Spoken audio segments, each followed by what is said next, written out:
देखा तो ध्यान में पता चला कि ये साक्षात नारायण हरि है, देवताओं की कार्य सिद्धि के लिए यहाँ आया है।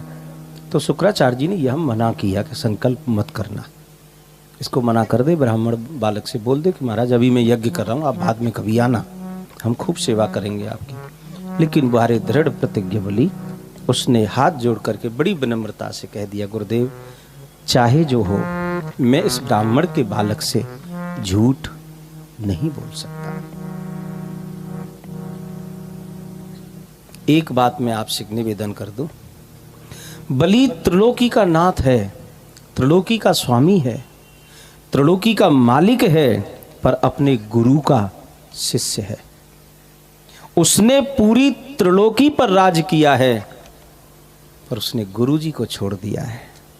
गुरुजी पर उसका राज्य नहीं है। इसका मतलब संसार का कोई भी प्राणी, कोई भी जीव, चाहे वो जो बन जाए, सब कुछ प्राप्त कर ले, पर वो गुरु पर राज्य नहीं कर सकता। गुरु पर कौन राज्य कर सकता है साहब? कोई नहीं।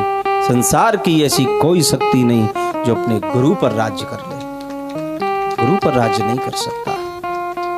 हाँ, एक विधान और है, गुरु पर राज्य तो कोई नहीं कर सकता, पर यदि गुरु प्रभु की कृपा पाने में, प्रभु प्राप्ति में बाधक है, तो गुरु के त्याग का विधान है। पर गुरु पर राज्य नहीं कर सकता कोई। आपका मन नहीं करता, त्याग दीजिए, छोड़िए, आप जबरदस्ती थोड़ी है। लेकिन आप ये चाहो कि हम गुरु पर राज्य कर लेंगे, ये संभव नहीं है। और ये सही किया बलि ने। यहां स्पष्ट लिखा है, बलि ने, शुक्राचार्य जी ने मना किया, लेकिन बलि भी समझ गया ना, बलि भी कोई साधक भक्त है भगवान का, समझ गया कि मेरे यज्ञ में साक्षात नारायण पधारे हैं। ये अवसर यदि मैं चूक गया तो ये मौका मुझे दोबारा नहीं मिलेगा।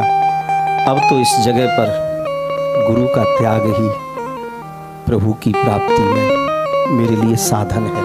उसने तुरंत गुरु को त्याग दिया और कह दिया, प्रभु जो आपको चाहिए ले लीजिए। आप संकल्प कर दिया।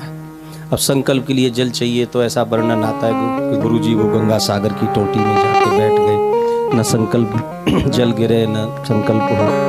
फिर भगवान ने वो कुसा निकाल के टोटी में चढ़ोई, उससे गुरु जी का जो हुआ वो आप सब जानते हैं। शुक्राचार्य जी टोटी छोड़ के भागे। भगवान ने समाज के लोगों को यही समझाया कि गुरु वही श्रेष्ठ है जो अपनी दृष्टि से सबको एक जैसे देखे। जिसकी दृष्टि में भेद हो वो सच्चा गुरु नहीं हो सकता। ये बात शुक्राचार्य जी के लिए नहीं है, ये उनके लिए है जो समाज में भेद दृष्टि रखते हैं, चाहे वो कोई भी हो। संकल्प हो गया। अब तो संकल्प भी कर दिया, महाराज अब नाप लो 3 पग भूमि। बोले भैया प्रणाम तो कर ले भाई, दान कर रहा है प्रणाम नहीं करेगा? दान से ज्यादा महत्व है अभिमान के विसर्जन का। ये जो हम प्रणाम करते हैं एक दूसरे को, ये क्या है? प्रणाम उसे ही किया जाता है जिसे हम सम्मान देते हैं। तो जिनके सामने हम सिर झुकाते हैं वहां हम अपना अभिमान विसर्जन करते हैं। सर झुकाना ही अभिमान का विसर्जन। और सबसे बड़ा दान कोई है तो वो अभिमान का दान है। आपने अभिमान चढ़ा दिया ठाकुर जी के चरणों में, तो अब आपको कुछ भी चढ़ाने की जरूरत नहीं है। ये तो भाव है कि पूजा हो रही है, ठाकुर जी के लिए बढ़िया माला लेके आओ भैया, बढ़िया काजू कतली को भोग लगन दो यार, बढ़िया मिठाई लाओ, ठाकुर के लिए बढ़िया पोशाक श्रृंगार लेके आओ।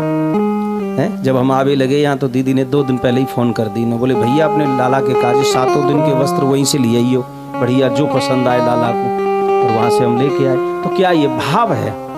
बाकी कोई नंगो थोड़ी ना डोले वो, लेकिन भाव है।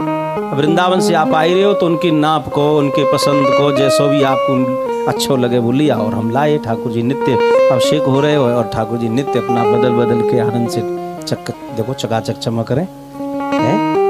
तो ये भाव है। बाकी आपने अभिमान चढ़ा दिया उनके चरणों में तो हो गई आपकी पूजा पूरी। सबसे बड़ा दान अभिमान का दान।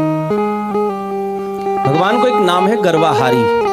वैसे तो भक्त का भाव 56 भोग लगाता है भगवान के चरणों में, लेकिन वो 56 भोग को भोग ना लगावे तो वो आपके अभिमान को खाता है। गर्वाहारी नाम है ठाकुर जी का। वो गर्व का आहार करता है। दो ही तो भोग हैं, बाकी एक तो भाव और दूसरा अभिमान।